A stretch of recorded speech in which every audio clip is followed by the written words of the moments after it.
নমস্কার, শুনছেন শ্রীময়ীর গল্প। গল্প শুরু করার আগে বলে রাখি, যদি আমার এই চ্যানেলের গল্প আপনাদের ভালো লাগে তাহলে চ্যানেলটিকে অবশ্যই সাবস্ক্রাইব করুন, গল্পগুলো লাইক করুন এবং শেয়ার করুন। আমার চ্যানেলে বিভিন্ন রকমের বিভিন্ন স্বাদের গল্প আছে। আপনারা এসে ভিডিও লিস্ট থেকে আপনাদের পছন্দসই গল্প বেছে নিয়ে শুনুন, কিন্তু ভালো লাগলে লাইক, সাবস্ক্রাইব এবং শেয়ার এই তিনটে কিন্তু ভুলবেন না। চ্যানেলের উন্নতির জন্যে এগুলো অবশ্যই প্রয়োজনীয়। পরিশেষে আমার সকল শ্রোতাদের জানাই অসংখ্য ধন্যবাদ আমার সঙ্গে থাকার জন্যে এবং আমার গল্পগুলো শোনার জন্য। শুরু করছি আজকের গল্প শ্রী রমাপদ চৌধুরীর লেখা উপন্যাস অভিমন্যু। একটা ক্লান্ত অন্যমনস্কতা এ সময় অরিজিৎকে আচ্ছন্ন করে থাকে। হাঁটে, বসে, পোশাক বদলায়, কথা বলে, তেমন কৌতুককর কথা শুনে হাসেও, কিন্তু কিছুই মনে থাকে না। পরের দিন স্ত্রী বা মেয়ে প্রসঙ্গ টেনে মনে পড়াতে চাইলে অবাক হয়ে বলে, সে কি, কখন বললে, শুনিনি তো। ওরা সকলেই হেসে ওঠে। এতদিনে ওরা সকলেই জেনে গেছে অরিজিৎ মানুষটা কেমন আপন ভোলা, রীতিমতো অন্যমনস্ক। তার জন্য ভেতরে ভেতরে একটা গর্বও ওদের না থাকার নয়, কিন্তু এই অন্যমনস্কতা শুধু এই সময়টাইতেই। মাথার ভেতরে সমস্ত কোষগুলো এ সময় কেমন ভোঁতা ভোঁতা হয়ে যায়, হয়তো অতিরিক্ত পরিশ্রমের ফলে, হয়তো এতক্ষণ ধরে একটা বদ্ধ ঘরের মধ্যে বসে থাকতে হয় বলে। অরিজিৎ ব্যানার্জিকে এখন অনেকেই এক ডাকে চেনে, এই 50 বছর বয়সী।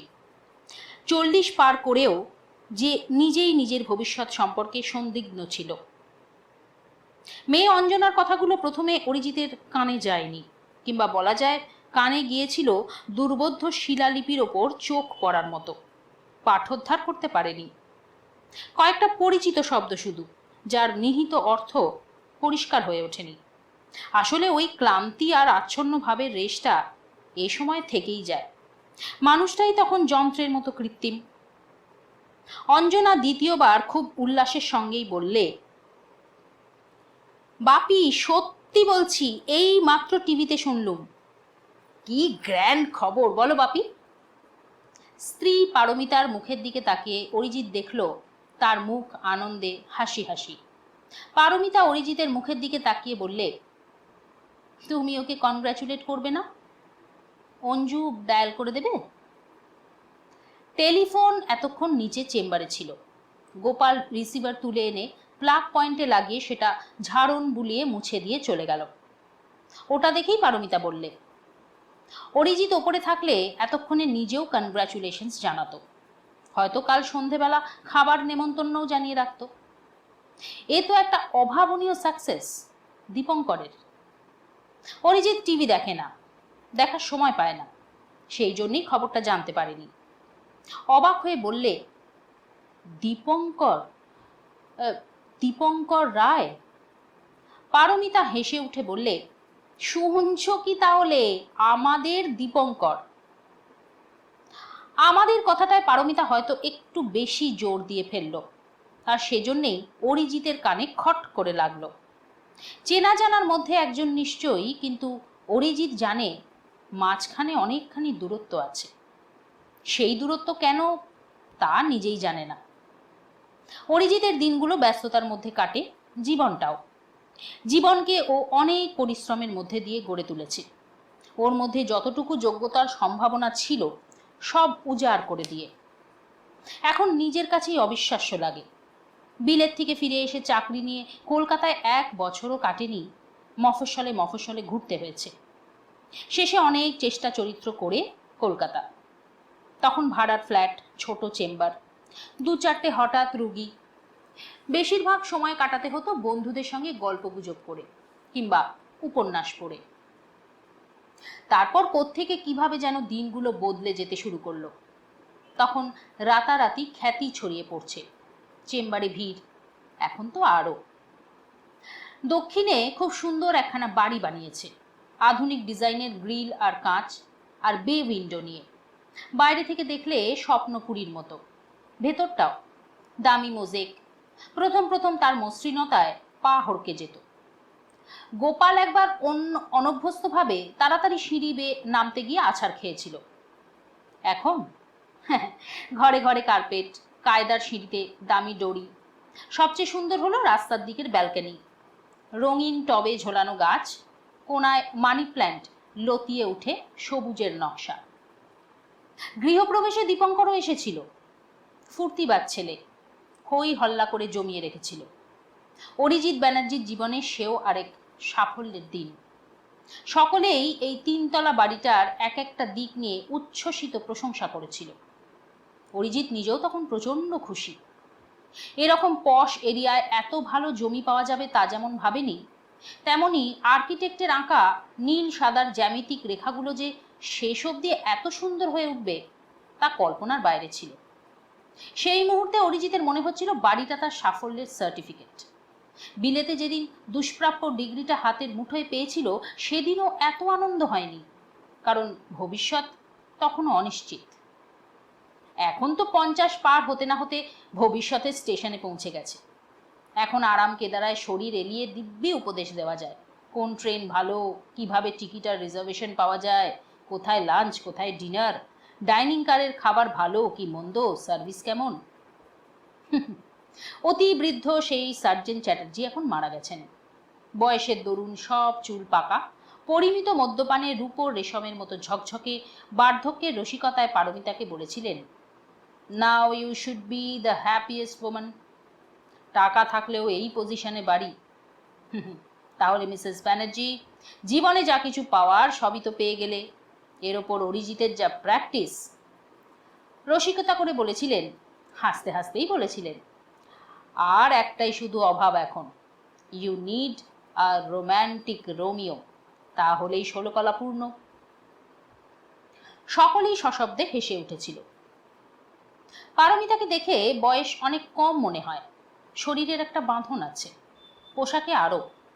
সে হেসে ভুরু তুলে স্মার্ট ভঙ্গিতে বলেছিল, কেন আপনি? Good Lord.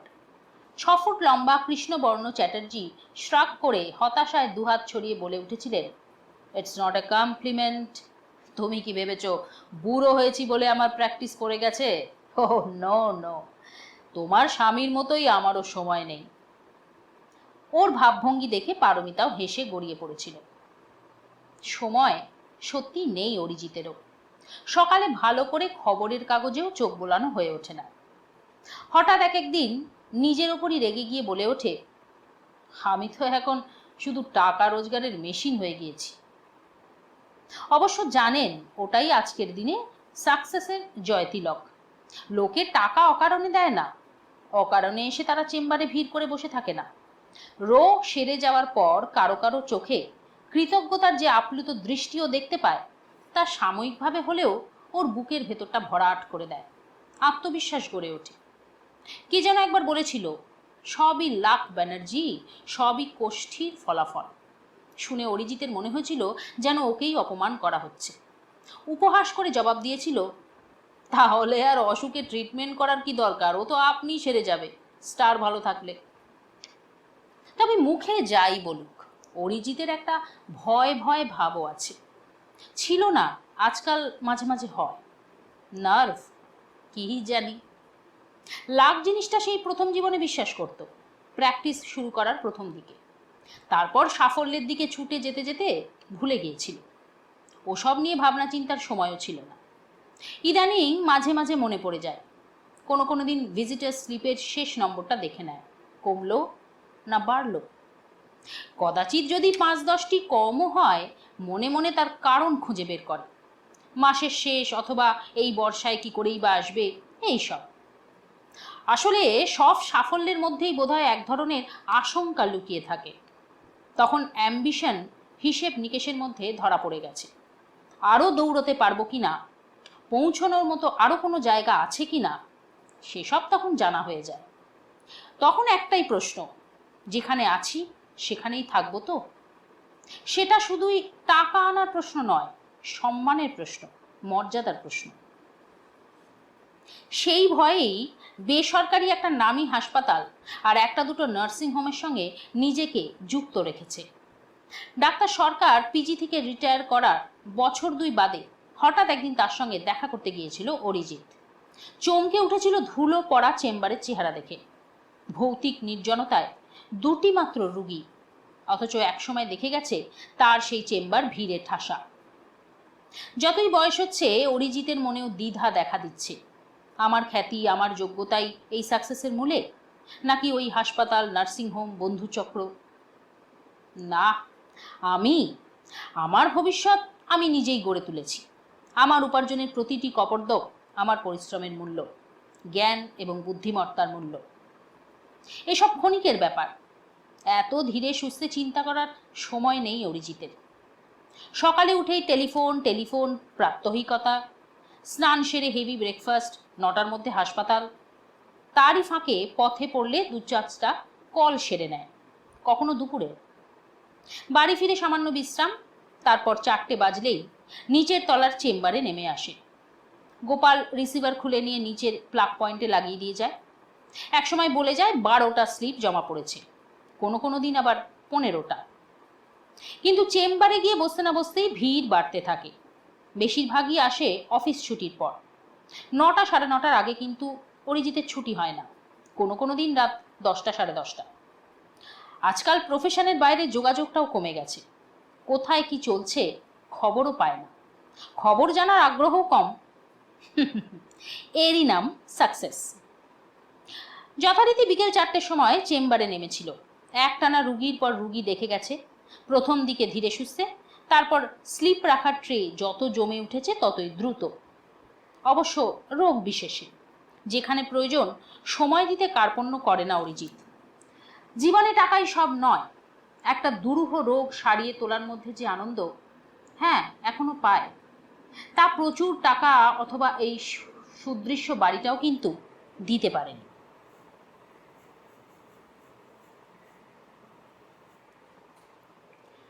এরই ফাঁকে 2-1জন বন্ধু ডাক্তার কখনো এসে পৌঁছয়, কিংবা পরিচিত অথবা প্রভাবশালী কেউ। তাদের জন্য একটু বেশি সময়ই দিতে হয়। বুঝতেও পারে বাইরে অপেক্ষামান রুগী অথবা রুগীর আত্মীয়রা অধৈর্য হয়ে উঠছে, চটে গিয়ে 2-একটা কটু কাটব্য করছে। কিন্তু অরিজিৎ নিরুপায়, সব দিক সামলেই তো চলতে হবে। এরই ফাঁকে কোনো দিন মেডিকেল রিপ্রেজেন্টেটিভ এসে হাজির হয়, নিজের স্বার্থেই তাকেও সময় দেয়। রোগী ঘরে থাকতে থাকতেই বেল বাজায়। অপ্রয়োজনীয় অপ্রাসঙ্গিক কথা বলতেই থাকে রুগীরা, মুখে বলতেও পারে না এবার আসুন।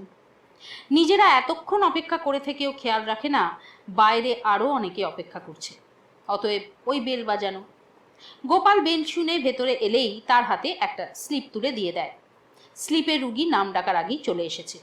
এইসব ব্যাপারে ওরা নিজেরাই ঠিক হিসেব রাখে কে কার পরে। সমস্ত রুগী বিদায় হওয়ার পরই একটা ক্লান্তি নেমে আসে। বেশ বুঝতে পারে এতক্ষণ নিতান্তই নেশার ঘোরে কাজ করে গেছে। মানসিক এবং শারীরিক দুটো পরিশ্রমই ওকে ক্লান্ত করে দেয়। এই ক্লান্তির মধ্যেই স্লিপগুলো গুছিয়ে তুলে রাখে অরিজিৎ। কাঠের ক্যাশ বাক্সের ডালা খুলে একবার দেখে, নোটের তারা উপছে পড়ছে। এবার সেটা বন্ধ করে চাবি লাগিয়ে গোপালকে ডাকে। 2 হাতে ক্যাশ বাক্সটা গোপাল দোতলায় নিয়ে যায়। অরিজিৎ ক্লান্ত পা টেনে টেনে সিঁড়ি বেয়ে ওপরে ওঠে তার পেছনে পেছনে। টাকা মাটি টাকা, ওসবের আর কোনো খোঁজই রাখে না অরিজিৎ। গোপাল বাক্সটা নিয়ে গিয়ে পারমিতার সামনে টেবিলে রেখে দেয়। তারপর রিসিভারটা প্লাগ পয়েন্ট থেকে খুলে ওপরে নিয়ে আসে।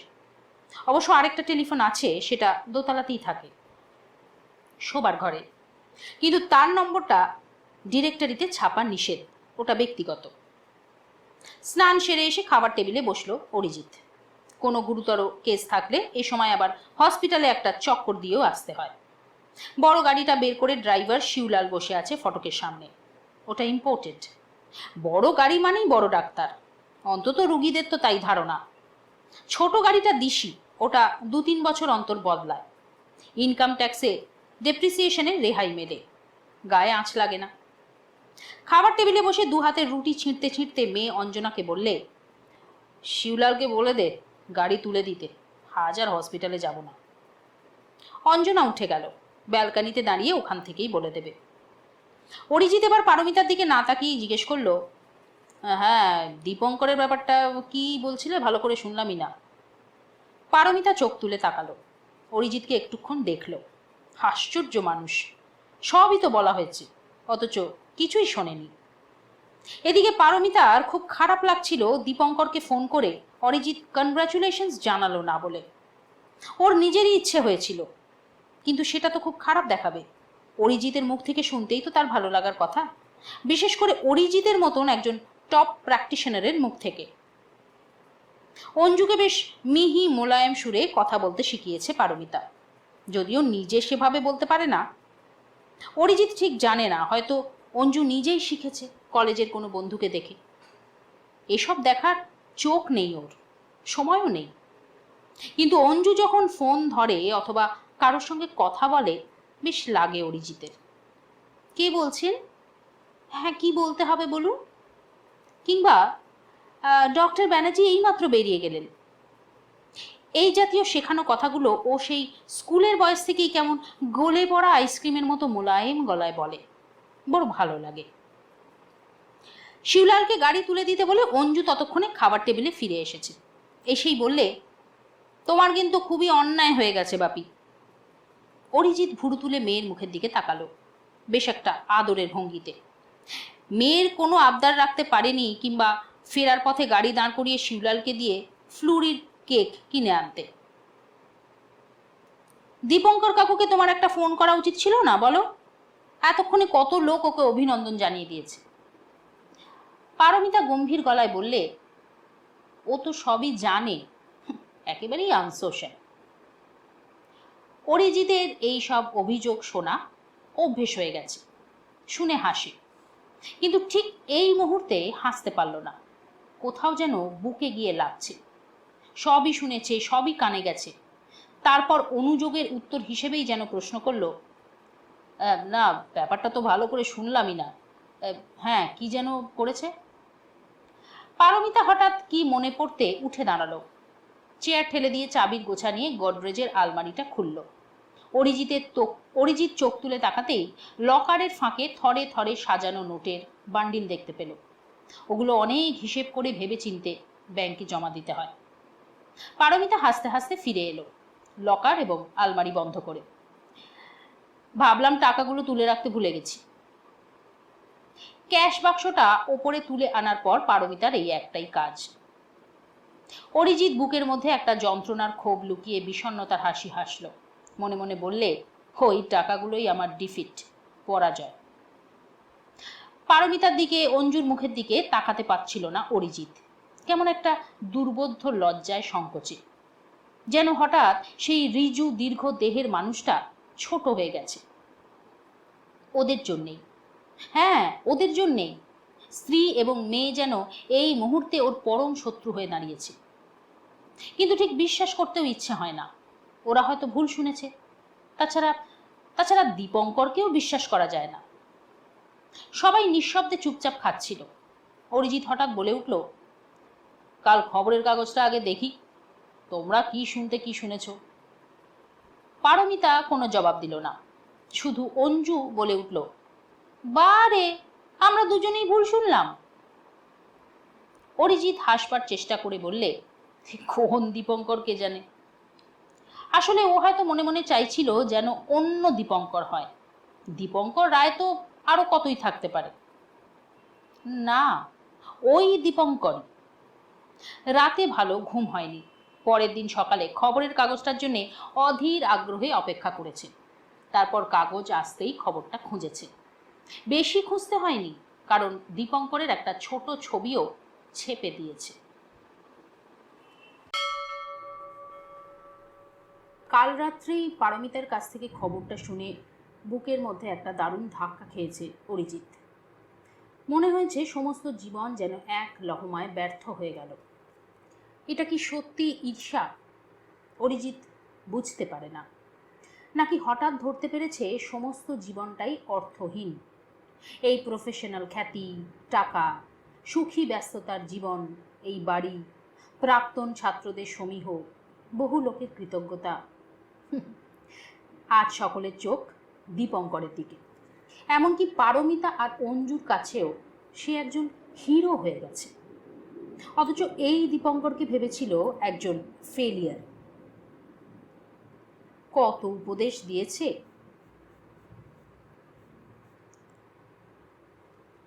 পাগলামি করে ভবিষ্যৎ নষ্ট করতে নিষেধ করেছিল, সকলেই করেছিল, ওকে নিয়ে কত হাসাহাসি। অরিজিৎ কিন্তু দীপঙ্করের সাকসেস চেয়েছিল, মোটামুটি একটা প্র্যাকটিস গড়ে উঠুক, অরিজিৎ তাহলে সাহায্যও করত। ওর চেষ্টাতেই তো কতজন দাঁড়িয়েও গেছে।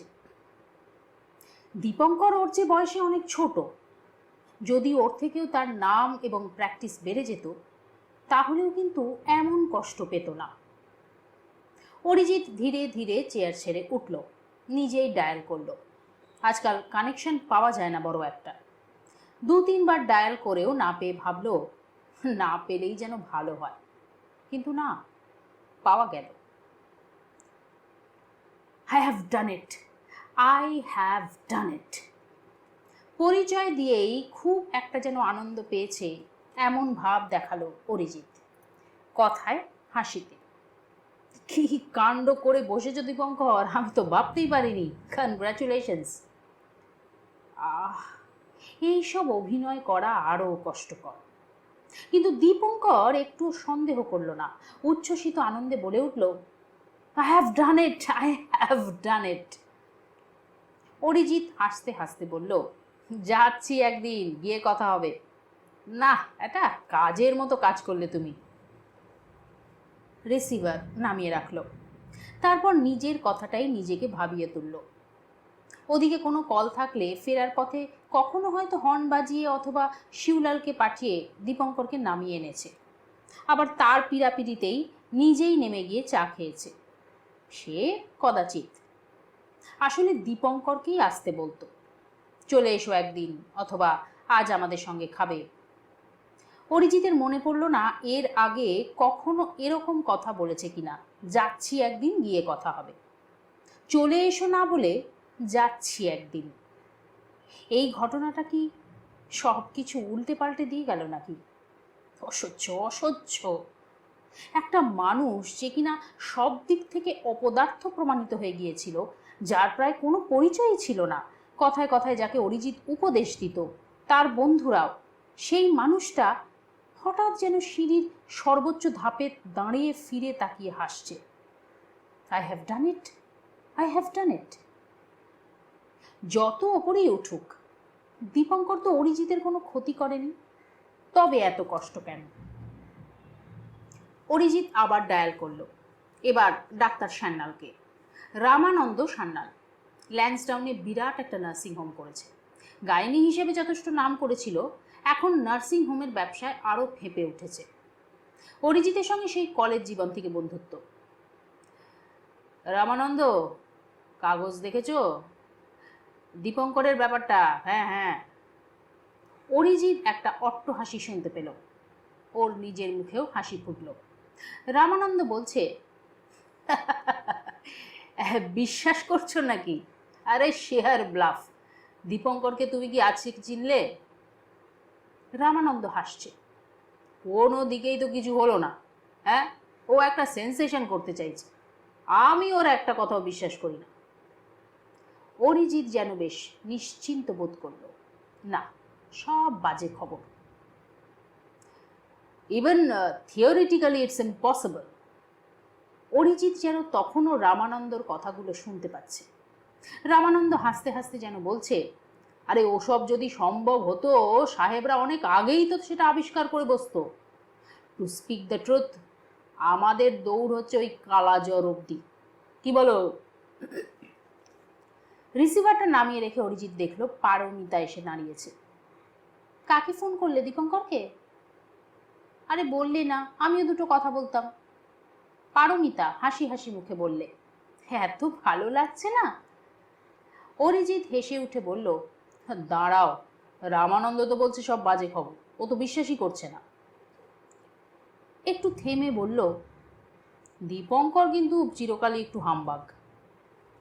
পারমিতা অখুশি ভুরু তুলে বলে উঠল, কি যে বলো না।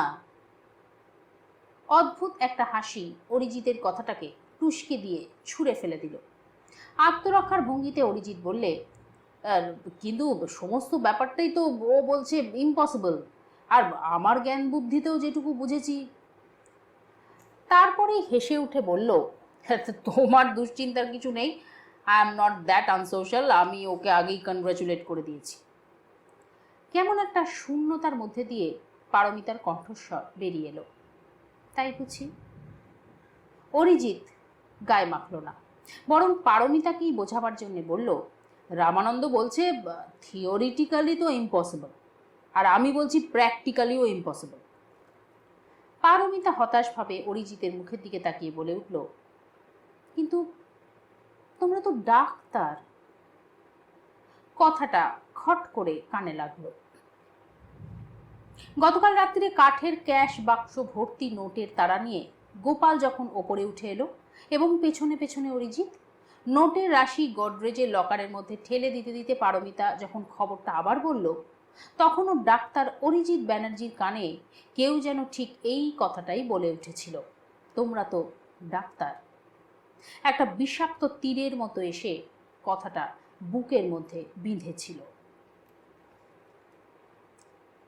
বঙ্কিমবাবু সকালের কাগজেই খবরটা দেখলেন। তার আগে কেউ এসে বলেও যায়নি।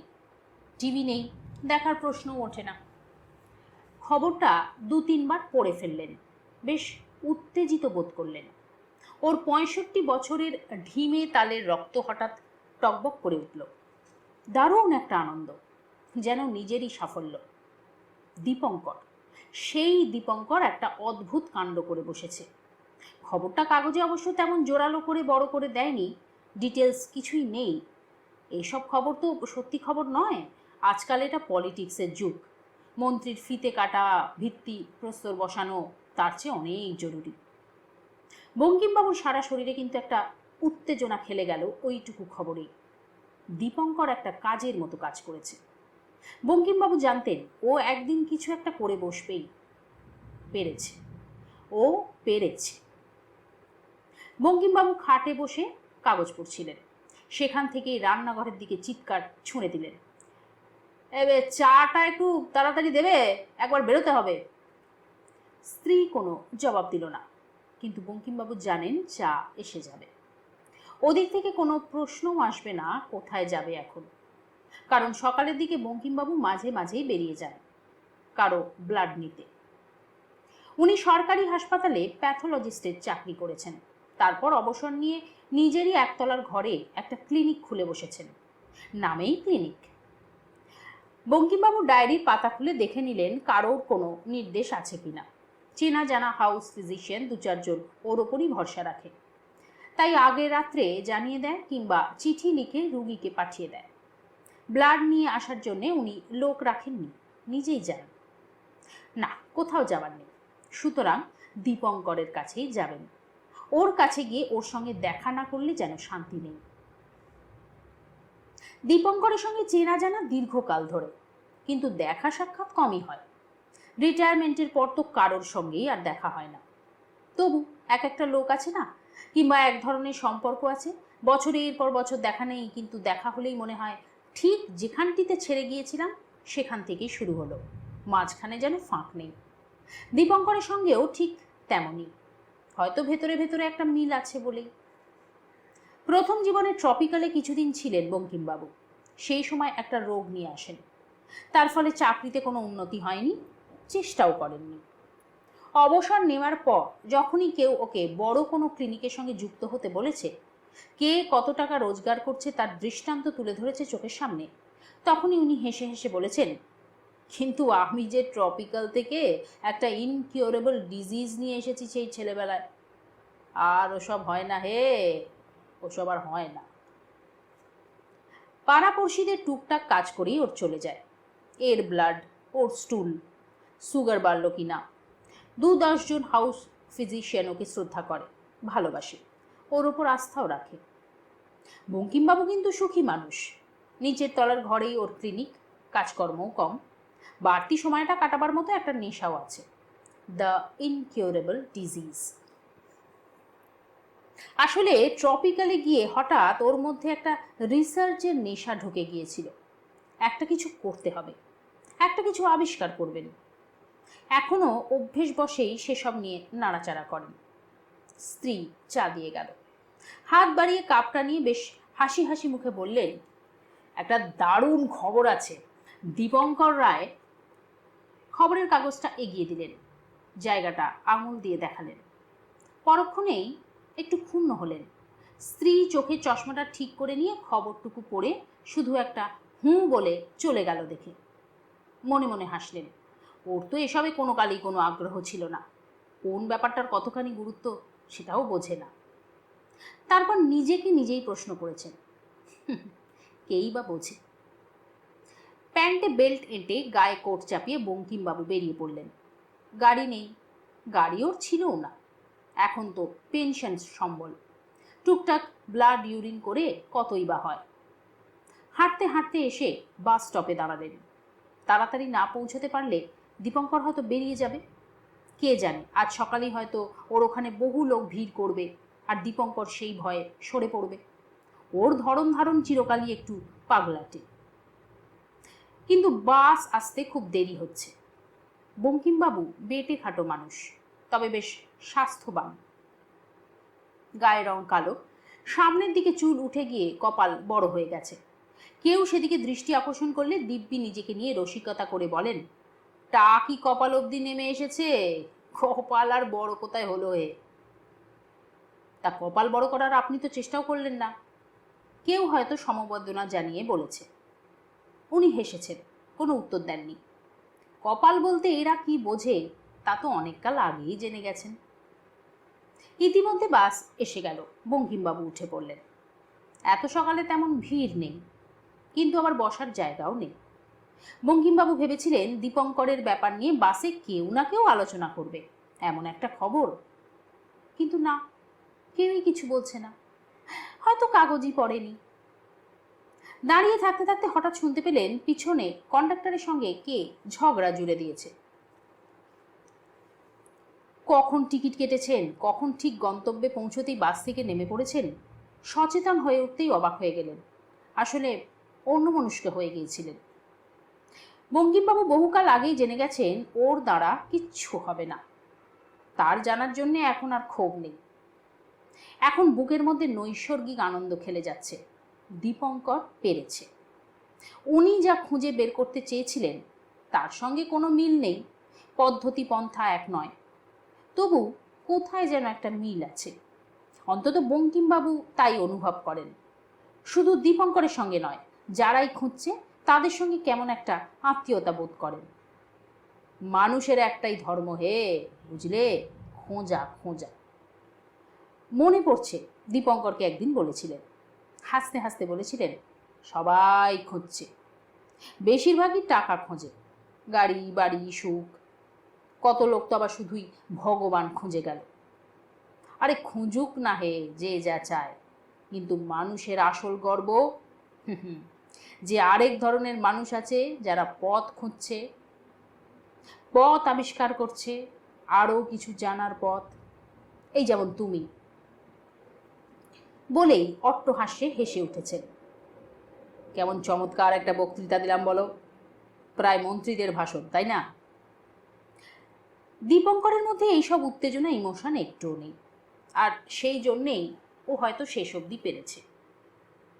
বাস স্টপ থেকে বেশ কিছুটা হেঁটে গিয়ে দীপঙ্করের বাড়ি। ছোট্ট দোতলা বাড়ি, অনেক কালের। ওর বাড়িটার মতোই পুরনো। পুরনো দিনের ভাড়াটে বলেই ভাড়া কম। এটা না থাকলে তো কবেই কলকাতার বাইরে চলে যেতে হতো। আসল মানুষগুলো তো এভাবেই বাইরে চলে যাচ্ছে, যেখানে না আছে ল্যাবরেটরি না বইপত্র। পরামর্শ করার মতো দুটো বিজ্ঞ লোকও পাওয়া যায় না সেখানে। জীবন বসু মল্লিকের মতো একটা ব্রাইট ছেলে এভাবেই তো শেষ হয়ে গেল। যারা শুধুই টাকা খোঁজে, এ শহর এখন শুধুই তাদের জন্য। ব্যবসায়, প্রফেশনে, চাকরিতে এখন সকলে শুধুই টাকা খুঁজছে। সেদিক থেকে বঙ্কিমবাবু নিজেও ভাগ্যবান। বাড়িটা খুবই পুরনো, দেওয়ালে নোনা ধরা, কিন্তু ভাড়া খুবই কম। সেই 40 বছর আগেকার ভাড়া। মাঝে সামান্য বেড়েছে, বাড়িওয়ালা আর চুনকাম করায়নি। এই ভাড়ায় হোয়াইট ওয়াশ। স্ত্রীর কথা শুনে উনি নিজেই হেসেছেন। নিজেও অবশ্য পারেন না, এই তো সামান্য পেনশন, মেয়েদের বিয়ে দিয়েছেন, 2-4টে ব্লাড ইউরিনে কটা টাকাই বা হয়। বঙ্কিমবাবু এসে কড়া নাড়লেন। দীপঙ্কর আছে তো? উনি তো ভেবেছিলেন ইতিমধ্যে অনেকেই এসে গেছে ওকে অভিনন্দন জানাতে। মনে মনে স্তোক দিলেন, এত সকালে কি করেই বা আসবে, আজকাল সবাই তো ব্যস্ত, হয়তো দেরিতে আসবে। দ্বিতীয়বার কড়া নাড়তেই দীপঙ্কর নিজেই দরজা খুলে দিল। বঙ্কিমবাবুকে দেখেই হেসে উঠল, একটু অবাকও হলো, কিন্তু তার আগেই দুহাত বাড়িয়ে দীপঙ্করকে জড়িয়ে ধরেছেন উনি। You have done a great job Dipankar, তুমি আমাদের সম্মান রেখেছ।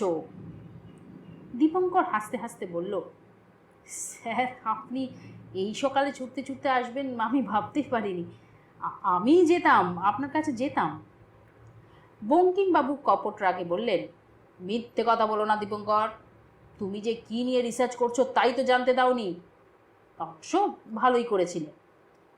দীপঙ্কর হাসতে হাসতে চেয়ার টেনে দিল, বসুন বসুন।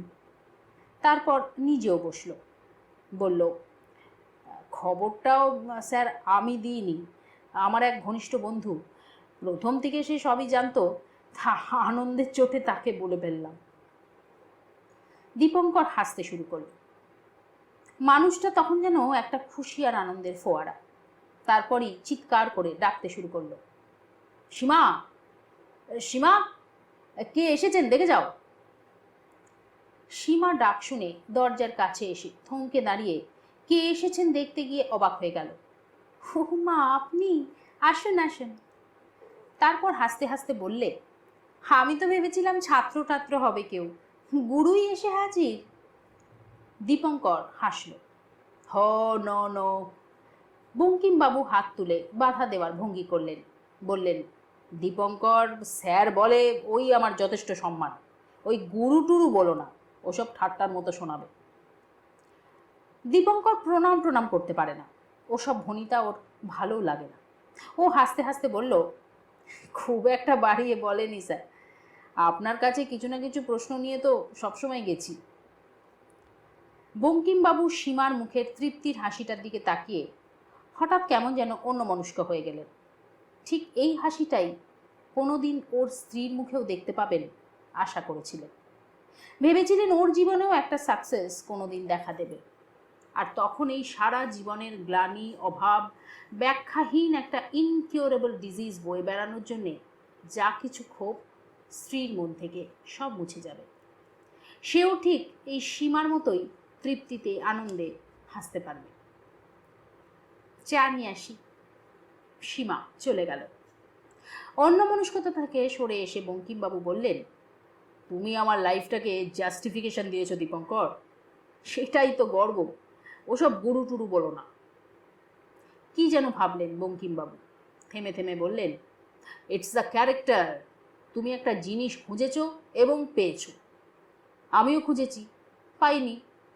আমি অবশ্য অন্য কিছু খুঁজেছি, ও তাতে অবশ্য কিছু যায় আসে না, কিন্তু ক্যারেক্টারের কথাটা তুমি ভাবো, পেনিসিলিন আবিষ্কার করার আগের দিন যদি আলেকজান্ডার ফ্লেমিং মারা যেতেন, সেই চরিত্রটাও কিন্তু সমান শ্রদ্ধা। দীপঙ্কর ধীরে ধীরে বলল, এক্স্যাক্টলি সো, সীমা আপনাকে গুরু বলে ভুল কিছু বলেনি। হাসতে হাসতে বলল, আপনি বয়স্ক বলে গুরু বলেছে, সমবয়স্ক হলে বলতো birds of the same feather. বঙ্কিমবাবু বললেন, ক্রেডিট কিন্তু সীমারও প্রাপ্য, হ্যাঁ, এমন স্ত্রী না হলে। এই সময়ই চা নিয়ে এলো সীমা। ওদের কথাটা শুনতে পেয়ে বললে, বিয়ের সময় কিন্তু একবারও বলেনি এত ছেলে মেয়ে আছে মানুষ করতে হবে। এটা পুরনো রসিকতা। বঙ্কিমবাবু হেসে উঠলেন, বললেন, চলো চলো তাদের একবার দেখে আসি। কিন্তু ভেতরে ভেতরে বুকের মধ্যে খিচখিচ করে লাগছিল বঙ্কিমবাবুর। উনি তো ভেবেছিলেন সকাল থেকে ভিড় লেগে যাবে দীপঙ্করের বাড়িতে, প্রচুর লোক আসবে, প্রচুর লোকের সঙ্গে তো ওর জানাশোনা, ও একটু মিশুকে ধরনের, তারা তো আসবেই। কিন্তু কই, কোনো লোক তো অভিনন্দন জানাতে আসছে না, টেলিফোনও করছে না। নিজের ওপরই সন্দেহ জাগলো বঙ্কিমবাবুর। তাহলে কি সত্যি এসবের কোনো মূল্যই নেই? এই যে একটা কিছু খুঁজে বের করার পেছনে সারাটা জীবন উৎসর্গ করা, বছরের পর বছর লেগে থাকা, এর কোনো বৈষয়িক মূল্যই নেই সেটুকু জানতেন, কিন্তু সম্মান? মুখ ফুটে বলেই ফেললেন, এই আমি তো ভেবেছিলাম অনেকেই আসবে তোমাকে কনগ্রাচুলেশনস জানাতে। হো হো করে সশব্দে হেসে উঠল দীপঙ্কর। বলল, কয়েকজন অবশ্য টেলিফোনে জানিয়েছে। তারপরই হাসতে হাসতে বললে, স্যার, আমি তো একটা সামান্য সরকারি ডাক্তার, চাকরি নিয়েই তটস্থ। আমার কাছে কে আর আসবে বলুন? অবশ্য বন্ধুরা আসে। বঙ্কিমবাবু আর কোনো কথা বললেন না, ঘুরে ঘুরে দেখতে লাগলেন দীপঙ্করের ছেলে মেয়েদের।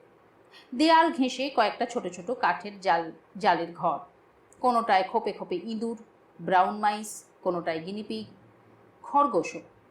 ভেতরের দিকে একটা উঠোন, মেঝে সিমেন্ট ফেটে গিয়ে উঠোন জুড়ে মানচিত্র হয়ে আছে। একপাশে করবি গাছে চেন দিয়ে বাঁধা দুটি বানর শিশু, রিসাস। বঙ্কিমবাবু দেখেই হেসে ফেললেন। ওর হাসি দেখে সীমা এগিয়ে এলো, হাসতে হাসতেই বলল, জানেন তো, আমার আত্মীয় স্বজনরা সবাই জানে ও একটা বদ্ধ পাগল। যারাই এ বাড়িতে এসেছে দেখে গিয়ে বাবাকে বলেছে কার হাতে দিলেন এইটাকে। সীমা হেসে হেসে বলছিল। বঙ্কিমবাবু অবাক হয়ে তাকালেন সীমার মুখের দিকে, বললেন, তুমি তো এক্সপ্লেন করে দেবে হে, তোমার স্বামী একজন সায়েন্টিস্ট, ডাক্তার নয়। সীমা ঠোঁট উল্টে বললে, তাহলে তো আরোই হাসতো, আমাকেও পাগল ভাবতো। বঙ্কিমবাবু নিজের মনেই যেন বললেন, তা ঠিক, তা ঠিক। দীপঙ্করকে বেশ খুশি খুশি লাগছিল, লাগবারই কথা। ও বলল, হ্যাঁ চলুন স্যার, আমার ল্যাবরেটরিটা দেখবেন। তাছাড়া ব্যাপারটা তো আপনি বুঝবেন, বোঝানোর মতো লোকও তো কম। বঙ্কিমবাবুকে নিয়ে দোতলায় উঠে এলো দীপঙ্কর। সিঁড়ি ভেঙে ওপরে উঠতে উঠতে বলল, পেপারই রেডি করা হয়নি এখনো। তারপর বেশ যেন অভিমানের স্বরে বলল, আগে একটা পেপার ছাপা হলো, এখানে তো কেউ ইম্পর্টেন্সই দিল না। আমার তো তখন তাই জেদ চেপে গিয়েছিল। সিঁড়ি বেয়ে ওপরে উঠতে উঠতে বলল, অথচ দেখুন স্যার, সারা পৃথিবী এই রোগটা নিয়ে ভাবছে। হাজার হাজার বছর ধরে মানুষকে জ্বালিয়েছে যে রোগটা। বঙ্কিমবাবু বললেন, সেই জন্যেই তো ছুটে এলাম হে, তুমি একটা অসাধ্য সাধন করেছ। ল্যাবরেটরি বলতে কিছুই নয়, দুখানা টেবিল পাশাপাশি জুড়ে, তার ওপর নানা মাপের কাঁচের টিউব আর পাত্র, এক কোণে গ্যাস সিলিন্ডার, টেবিলে একটা বুনসেন বার্নার, সারি সারি একরাশ কেস টিউব, একটা মাইক্রোস্কোপ, বেশ কিছু বিকার আর ডিস্ক, টেবিলের সামনে একটা গোল টুল। এরই মধ্যে সীমা কখন পেছনে দাঁড়িয়েছে, হেসে বলল, ব্যাস এই। বঙ্কিমবাবু ফিরে তাকিয়ে বললেন, আবিষ্কার তো ওই কাঁচের টিউব করে না হে, করে এই জিনিসটি। বলে নিজের মাথায় আঙুল ঠুকে দেখালেন। সীমা হেসে হেসে বলল, কিন্তু এই দেখে তো কেউ বিশ্বাসই করবে না। বঙ্কিমবাবু বললেন, হ্যাঁ তুমি অবশ্য ঠিকই বলেছ, বড় গাড়ি আর মোটা ফি না হলে বড় ডাক্তার হয় না, তেমনি আবার অনেক বিলিতি ডিগ্রি আর ইয়াব বড় ঝকঝকে ল্যাবরেটরি না হলে সায়েন্টিস্ট হবে না। দীপঙ্কর হেসে উঠল, সীমাও। বঙ্কিমবাবু বললেন, হ্যাঁ তা ব্যাপারটা একটু বুঝিয়ে বলো হে, দেখি বুঝতে পারি কি না। দীপঙ্কর হাসল, আপনি বুঝবেন, কারণ আপনি তো বুঝতে চাইছেন। সারি সারি সাজানো টেস্ট টিউবের মাঝ থেকে একটা তুলে নিয়ে দেখালো। ভেতরের তরল পদার্থটি নেড়ে বলল, এটাই আসল, দিস ইজ এক্সোন। 35 বছর আগে অস্ট্রিয়ার ডক্টর আল্টম্যান একটা রিপোর্ট ছেপেছিলেন। বঙ্কিমবাবু অবাক হয়ে বলে উঠলেন, তাই নাকি হে? দীপঙ্কর বললে, হ্যাঁ, কিন্তু কমপ্লিট করে যেতে পারেননি, পার্সেন্টেজ অফ সাকসেস ছিল কম। বঙ্কিমবাবু অবাক হয়ে বললেন, কিন্তু কাজটা কি ইনকিউবেশন? দীপঙ্কর বললে, ব্রাউন মাইসে তিনি রোগ সৃষ্টি করতে পারেননি, কিন্তু দেখেছিলেন তাদের কয়েকটা বাচ্চার ওই রোগটা হয়েছিল। But no one took notice of it, কারণ আল্টম্যান কনসেন্ট্রেশন ক্যাম্পে মারা যান। একটু থেমে বললে, রোগটা আপনি তো জানেন হেরিডিটারি নয়। আমি এক্সনের সঙ্গে একটা হরমোন মিশিয়ে ব্যাসিলিকে গ্রো করাতে পারলাম, এবং সেটাই আমায় ভ্যাকসিনের চাবিকাঠি। ইনকিউবেশন পিরিয়ডকে ছোট করে আনতে আমি এটা ট্রান্সমিট করলাম মাদার টু চাইল্ড। রোগটার জন্য যখনই একটা হোস্ট পাওয়া গেল, তখন সবই তো সোজা। বঙ্কিমবাবু তারিফের ভঙ্গিতে বললেন, বাহ, গ্র্যান্ড আইডিয়া। দীপঙ্কর হাসতে হাসতে বললে, স্টেডিলিটি থাকলে মানে বন্ধার ক্ষেত্রে কি হবে দেখাতে গিয়ে মজার ব্যাপার, কয়েকটা তেমন রিসার্চ মাঙ্কিকে ব্রিড করানোর পর একটা বাচ্চা হলো।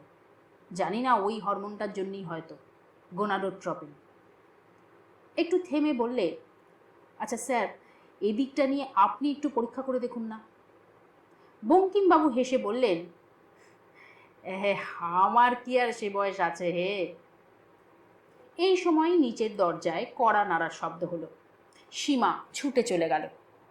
দেখি কেউ বোধহয় এসেছেন। দীপঙ্করের সেদিকে ভ্রুক্ষেপ নেই। গবেষণার বিষয়টা ও বোঝাতে শুরু করলো বঙ্কিমবাবুকে।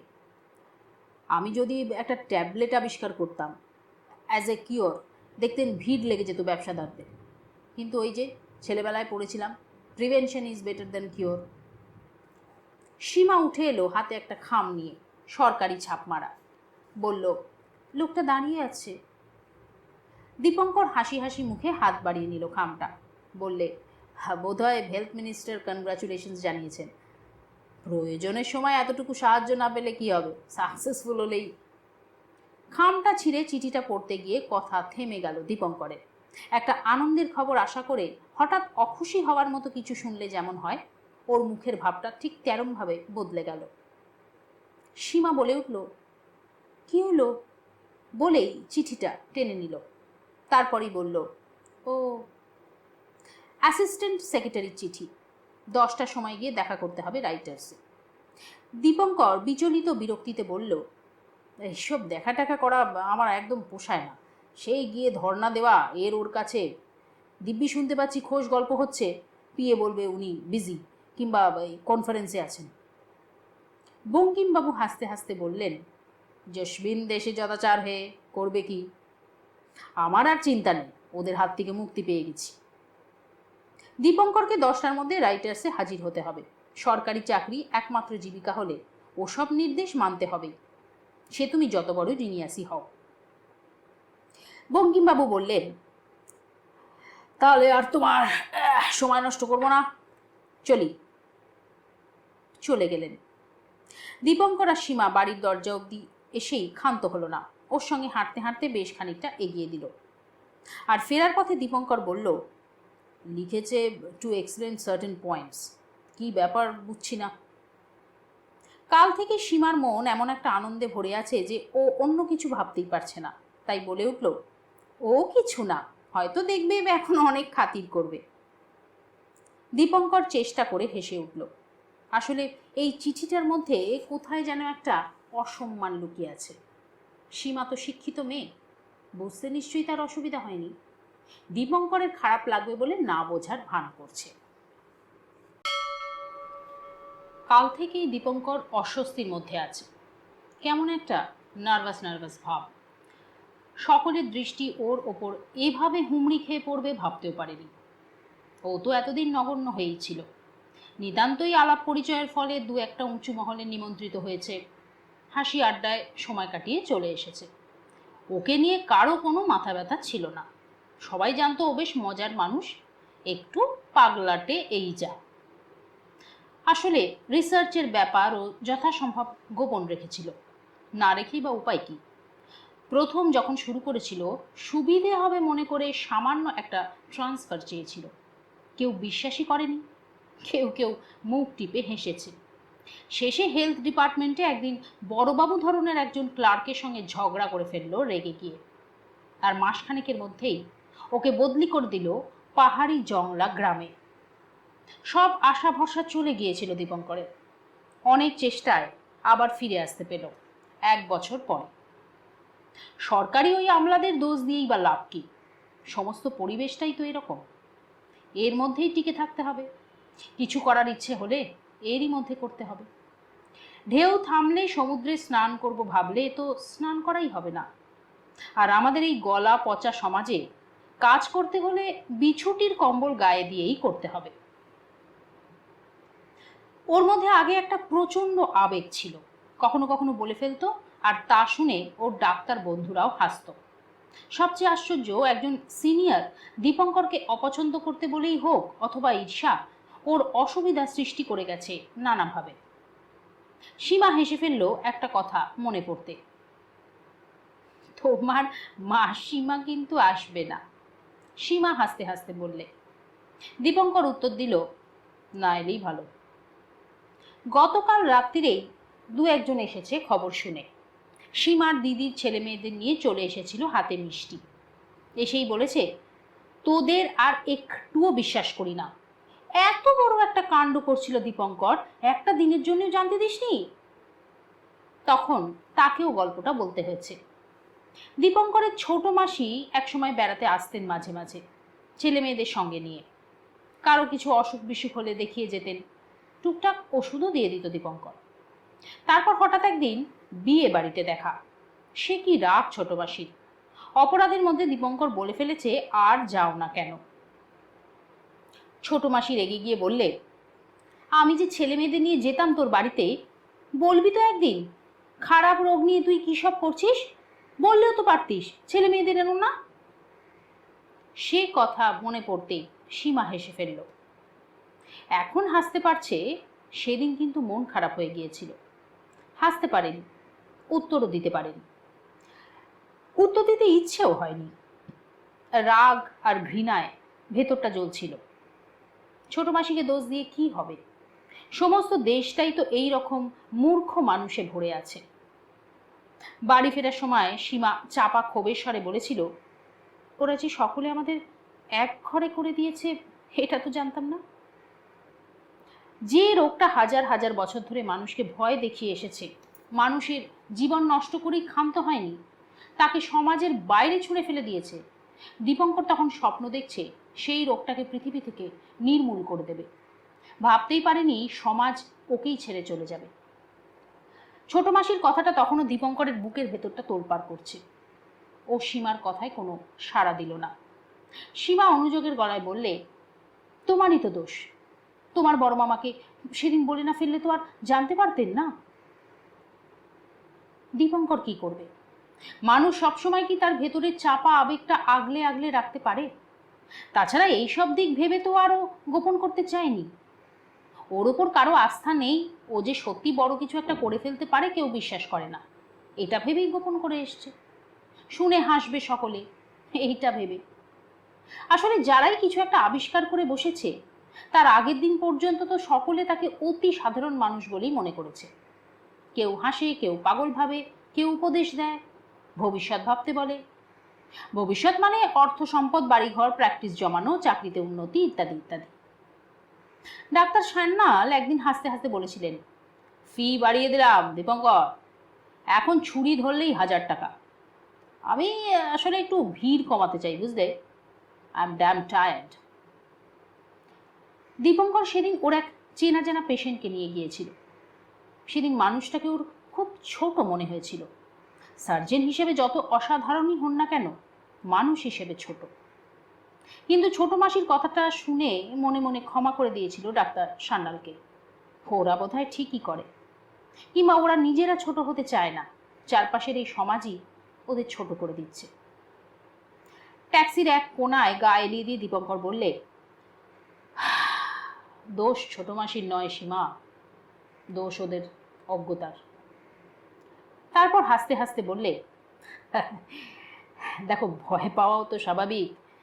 জানো না, প্রথম যখন বাধ্য হয়ে ওই ডিপার্টমেন্টে পোস্টেড হলাম, এত তো বই পড়া বিদ্যে ছিল, তবু 7টা দিন আমি ঘুমোতে পারিনি। সায়েন্স যতই যুদ্ধ করুক, কুসংস্কারকে জয় করা কিন্তু সত্যি খুব কঠিন। রাইটার্স বিল্ডিংয়ে যাবার পথে সেই কথাগুলো মনে পড়ল দীপঙ্করের। এখন দীপঙ্কর সাকসেসের মাথায় দাঁড়িয়ে আছে। এত বছর ধরে যা খুঁজছিল তা এখন ওর হাতের মুঠোয়। সেসব দিনের কথা মনে পড়লে এখন ওর হাসি পায়। সেই বড়বাবুর হুমকি, ছোট মাসির অভিযোগ, ডাক্তার সান্যালের ঠাট্টা, ডাক্তার ব্যানার্জির উপদেশ। তবু বুকের মধ্যে খিচখিচ করে লাগছে একটা অভব্য চিঠি, টু এক্সপ্লেন সার্টেন পয়েন্টস। ঠিক 10টায় গিয়ে হাজির হতে হবে। হয়তো কোনো একজন কেরানির সামনে দাঁড়িয়ে অপেক্ষা করতে হবে। অ্যাসিস্ট্যান্ট সেক্রেটারির খোশ গল্প কানে আসবে, উনি এখন বিজি, কনফারেন্সে আছেন। এসব গ্লানি এখন দীপঙ্করের কাছে তুচ্ছ হয়ে গেছে। ও জেনে গেছে ভবিষ্যতের পৃথিবী ওর নাম মনে রাখবে। একটা কুৎসিত রোগ তিনি পৃথিবী থেকে নির্মূল করে গেছেন এই ভেবে। দীপঙ্করের নিজেকে বড় অসহায় লাগছিল। জীবনের সমস্ত গ্লানি আর অপমান ও ভুলে গিয়েছিল, কিন্তু এখন আর নতুন কোনো অপমানের কথা ও ভাবতেই পারছে না। এখন টিকে থাকাটাই বড় কথা। পেপারটা এখনো তৈরি হয়নি, যত তাড়াতাড়ি সম্ভব ওটা লিখে পাঠাতে হবে বাইরের কোনো জার্নালে, তারপর স্বীকৃতি। হঠাৎ মনে হলো অমূল্য ওর উপকার করতে গিয়ে যেন ওর ক্ষতি করে দিয়েছে। অতখানি আনন্দে উৎফুল্ল হয়ে ওর কাছে সব বলে ফেলাটা উচিত হয়নি। ও যে একটা নিউজ এজেন্সির রিপোর্টার তা মনে ছিল না, নাকি মনে ছিল? ওই মুহূর্তে একটা দুর্বলতা উঁকি দিয়েছিল, সকলে জানুক আমি পেরেছি। আফটার অল আপনি একজন গভর্নমেন্ট সার্ভেন্ট। গভর্নমেন্টের চাকরি করতে হলে তার নিয়ম কানুন আপনার জানা উচিত। টেবিলের ওপর থেকে পেপার ওয়েটটা তুলে নিয়ে লোকটার মুখের ওপর ছুঁড়ে মারতে ইচ্ছে হয়েছিল দীপঙ্করের, অথবা রেজিগনেশনের চিঠিটা। পর মুহূর্তেই বুকের ভেতর থেকে কে যেন ওকে বলে উঠল, শান্ত হও। তাই দীপঙ্কর বিভ্রান্ত মুখে বলল, নিয়ম কানুন? যাক, সে কথা বাদ দিন। লোকটি এবার হাসল, বলল, আপনি যদি একটা ভালো কাজ করে থাকেন, গভর্নমেন্ট নিশ্চয়ই আপনার এগেনস্টে কোনো স্টেপ নেবে না। হাসতে হাসতে বেশ একটা মুরব্বি চালে সিগারেটের প্যাকেট থেকে একটা সিগারেট বের করলো লোকটা। টেবিলে দুবার ঠুকলো, তারপর ঠোঁটে গুজে দেশলাই জ্বালালো, ধরালো। আপনার ওভাবে প্রেসের কাছে রাশ করাটা উচিত হয়নি। এই রাতারাতি বিখ্যাত হওয়া, মানে এসবে তো আমি অভ্যস্ত নই, কখনো কল্পনাও করিনি। একটা কিছু খুঁজছি, খুঁজে পাওয়াটাই নেশা ছিল, তারপরে কি হবে সেটা তো ভাবিনি। এই জন্যেই দীপঙ্করের মনে হয়েছিল অমূল্যকে কথাটা না জানালেই হতো। কিন্তু এই লোকটা, সে কথা বলার কে? এটা তো আবিষ্কার, এটা কি সরকারি ফাইলের কোনো গোপন খবর? ভেতরে ভেতরে বিরক্ত হচ্ছিল দীপঙ্কর। ও অধৈর্য হয়ে জিজ্ঞেস করলো, উনি কি আসেননি এখনো? আমার আবার অনেক কাজ আছে। আসবেন আসবেন, লোকটা যেন সান্ত্বনা দিল। এমন ভঙ্গিতে বললে যেন দীপঙ্কর প্রার্থী হয়ে এসেছে তার কাছে, যেন সেই প্রথম জীবনের অসহায় ভাব নিয়ে এসেছে দূরের মফস্বলে ট্রান্সফার রদ করাতে, কিংবা ইচ্ছে মতো ডিপার্টমেন্টে যাবার অনুরোধ নিয়ে। লোকটি হঠাৎ বললে, আপনারা এক একটা কাজ করে বসেন। জানেন, মিনিস্টার কাল রাত্রেই সেক্রেটারিকে ফোন করে জানতে চেয়েছিলেন আপনি যদি হসপিটালের ডাক্তার না হতেন, মানে গভর্নমেন্ট সার্ভেন্ট না হলে তো কিছু বলার ছিল না। দীপঙ্কর ততক্ষণে নিশ্চিত হয়ে গেছে। আসলে ব্যাপারটা তাহলে এই, মিনিস্টার খবর শুনেই জানতে চেয়েছেন আরও কিছু ডিটেলস, হয়তো কৌতূহল বসেই, অথবা চিফ মিনিস্টার তার কাছে জানতে চেয়েছেন বলেই তিনি জানতে চেয়েছেন সেক্রেটারি বা ডিরেক্টরের কাছে। কিন্তু দীপঙ্কর লোকটা কে? সে তো একজন নগণ্য ডাক্তার, গণ্যমান্যদের অনেক নিচের ধাপের একজন সাধারণ মানুষ, সরকারের গোলাম। ওর চেয়ে কত উঁচু ধাপের মানুষকেও এখানে এসে দরবার করতে হয় প্রয়োজনে। সেজন্যেই অ্যাসিস্ট্যান্ট সেক্রেটারির চিঠি। তিনি এলেন, প্রশ্ন করলেন, একটা শুকনো কনগ্রাচুলেশনস জানানোর পরই। না, এখন আর কিছুই বলার নেই দীপঙ্করের। যেটুকু বলার তা তো কাগজেই বেরিয়ে গেছে, আপাতত আর কিছু বলতে পারছে না। চলুন একবার সেক্রেটারির কাছে। সেক্রেটারি, ডিরেক্টর, মিনিস্টার এসব কিছুই বুঝতে চায় না দীপঙ্কর। সকলের কাছে ওই একই কথা, I have nothing to add. ফেরার সময় সেই লোকটা দাঁতে কাঠি খোঁচাতে খোঁচাতে করিডোর অবধি এলো, বললে, ভুল বুঝবেন না ডক্টর রায়, আপনার জন্য আমরা খুব গর্বিত। আজ তো চতুর্দিকে শুধু আপনারই আলোচনা, কিন্তু কাজটা খুব ভালো করলেন না। কাজটা যে খুব ভালো হয়নি দীপঙ্করও জানে, সেজন্য ভেতরে ভেতরে ও একটু ভয়ও পাচ্ছিল। ঠিক এই মুহূর্তে চাকরিটা ছেড়ে দিলে ওর নিজের পায়ে দাঁড়াবার জায়গা নেই। ও তো একটা প্র্যাকটিস গড়ে তোলার চেষ্টাও করেনি এতদিন। চেষ্টা করলেও পারতো কিনা সন্দেহ, অনেকেই তো পারে না। সেটাও তো আরেক ধরনের গুণ। রোগীরা আসে কেন? রোগ তারা সারাতে পারে বলেই তো। ফি ডবল করে দিলেও ভিড় কমে না কেন? এর নামই তো এফিসিয়েন্সি। এই চাকরিটা ছেড়ে দিতে হলে চট করে অন্য কোথাও একটা বেসরকারি ভালো চাকরি পাবে বলেও তো মনে হয় না। এতকাল ও একজন সাধারণ ডাক্তার ছিল, এখন তো সেটুকুও নয়। বিশেষ করে ওই রোগটার সঙ্গে ওর নাম যুক্ত হয়ে গিয়ে অনেকের কাছেই হয়তো অচ্ছুত হয়ে গেছে। আপনি তো একজন স্পেশালিস্ট, বলতে গেলে সায়েন্টিস্ট আপনি। আমাদের তো সাধারণ একজন জিপি দরকার। এখনো অনেকখানি পথ যেতে হবে দীপঙ্করকে, আসল পথটাই বাকি। যাওয়ার সময় বঙ্কিমবাবু হাসতে হাসতে বলেছিলেন, বি কেয়ারফুল দীপঙ্কর, পেপারটা তাড়াতাড়ি রেডি করে জার্নালে পাঠিয়ে দাও। রাজা মারা গেলেই রাজার ছেলে কিন্তু রাজা হয় না।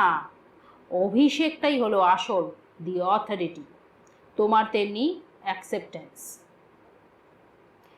একটা কিছু আবিষ্কার করে ফেলা মানে যে যুদ্ধের সম্মুখীন হওয়া, কে জানত।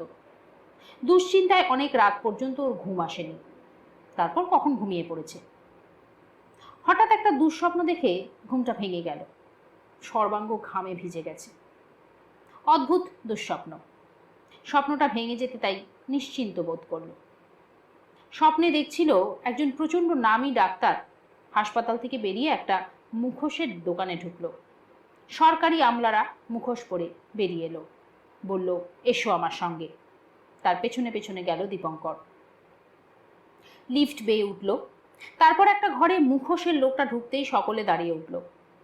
সেই ঘরের মধ্যে দিয়ে গিয়ে আরেকটা ঘর, বিরাট টেবিল, একদিকে গদি আঁটা হেলানো চেয়ার। মুখোশের লোকটা সেখানে গিয়ে বসলো। তুমিও বসো। দীপঙ্কর তার কথা শুনে বসতে গিয়ে দেখলো টেবিলের সামনে শুধু কাঠের টুল পাতা আছে, চেয়ার নেই। তবু ভয়ে ভয়ে বসলো। মুখোশ বলল, তুমি যে পোস্টে আছো আর আমি যে পোস্টে আছি, এই ডিফারেন্স তোমাদের সব সময় মনে থাকে না, সেই জন্যেই এই ব্যবস্থা। বলেই মুখোশ কলিং বেলটা টিপল। একজন বেয়ারা এসে দাঁড়ালো। মুখোশ বললে, ফাইল। সঙ্গে সঙ্গে বড় অফিসার, মেজ অফিসার, ছোট অফিসারেরা ফাইল হাতে ঢুকতে শুরু করলো। আর তার উপর মুখোশ সই দিয়ে চলল। তাদের বিদায় করে মুখোশ বলল, এইসব নিয়ে রিসার্চ শুরু করার আগেই তোমার উচিত ছিল আমার কাছে আসা। আমি তোমাকে অ্যাডভাইস দিতে পারতাম। একটু থেমে মুখোশ আবার বলল, তোমার এই ক্লেম কেউ বিশ্বাস করছে না। দীপঙ্কর অসহায়ভাবে মৃদু প্রতিবাদ করলে, স্যার, সায়েন্স তো আর বিশ্বাস অবিশ্বাসের প্রশ্ন নয়। আমার পেপারটা ছাপা হলে দেখবেন। I know. মুখোশ রেগে গিয়ে চুরুট ধরালো। বলল, তুমি বলতে চাও আমি এখন শুধু এই চেয়ারে বসা মুখোশ? তোমরা তো সেসব কথাই বলো, হসপিটালে ছিলাম বলেই চেম্বারে ভিড় হতো, এখন হয় না। আমি জানি। দীপঙ্কর অসহায়ভাবে বললে, না স্যার, সেসব কথা আমি বলি না। মুখোশ রেগে গিয়ে বললে, কিন্তু এখন তোমার চোখ বলছে তুমি একজন ইন্টারন্যাশনালি ফেমাস সায়েন্টিস্ট, আর আমি সামান্য একটা গদি আঁটা চেয়ারে বসা মুখোশ। I know. দীপঙ্কর ক্ষীণ কণ্ঠে প্রতিবাদ করল, না স্যার। কিন্তু তুমি কি জানো, 7 জন গাইনি আমার কাছে রিপোর্ট পাঠিয়েছে তোমার ওই ব্যাপারটা পাগলের প্রলাপ। দীপঙ্কর বিভ্রান্ত হয়ে তাকালো মুখোশের দিকে। গাইনি? এই ব্যাপারে তো তাদের সঙ্গে স্যার কোনো সম্পর্ক নেই। আছে, অবশ্যই আছে। তুমি বলছো তুমি একটা ভ্যাকসিন আবিষ্কার করেছো, and you want to vaccinate only women. Dipankar অসহায় কণ্ঠে বললে, কিন্তু উইমেন তো স্যার শুধু গাইনিদের সম্পত্তি নয়। মুখোশ রেগে গেল, কিন্তু ঠেলা তো তাদেরই সামলাতে হবে, পরে যদি কোনো রিয়াকশন হয়। দীপঙ্কর বলে উঠল, স্যার, সেসব তো অনেক পরের কথা। তাছাড়া দেখবেন, সাহেবরা যদি মেনে নেয় তখন ওরাও মেনে নেবে। মেয়েদের তো বসন্তের টিকে, কলেরার ইঞ্জেকশন সবই দেওয়া হয়। কিন্তু ওটা একটা ঘৃণ্য রোগ, সব সমাজেই ওই রোগটাকে ঘৃণা করে সকলে। দীপঙ্কর হেসে উঠল, আপনি স্যার আনসাইন্টিফিক কথা বলছেন। রোগটার ভালো চিকিৎসা নেই বলেই ঘৃণ্য মনে হয়। ইনফ্লুয়েঞ্জার মতো চট করে সেরে গেলে আর ঘৃণ্য মনে হতো না। আচ্ছা, টিউবারকুলোসিসটা দেখুন না, আগে বলতো রাত যক্ষা, কারো পরিবারে হলে কেউ আর সেদিক মারাতো না। বাজে তর্ক করো না। কিন্তু স্যার, ভ্যাকসিনটা ওই রোগ পৃথিবী থেকে নিশ্চিহ্ন করে দেবে, প্লেগের মতো, পক্সের মতো। ইউ মে গো। বলেই কলিং বেল টেপার সঙ্গে সঙ্গে মুখোশ চিৎকার করে ডাকলো, বেড়া। সুইং ডোর খেলার শব্দে দীপঙ্কর ফিরে তাকিয়ে দেখলো দুজন বলিষ্ঠ চেহারার বলিষ্ঠ গোঁফওয়ালা লোক ওর দুপাশে এসে দাঁড়িয়েছে। ঠিক সেই মুহূর্তে ঘুমটা ভেঙে গিয়ে দীপঙ্করকে নিশ্চিন্ত এবং আশ্বস্ত করল, না, সবটাই স্বপ্ন, সত্যি নয়।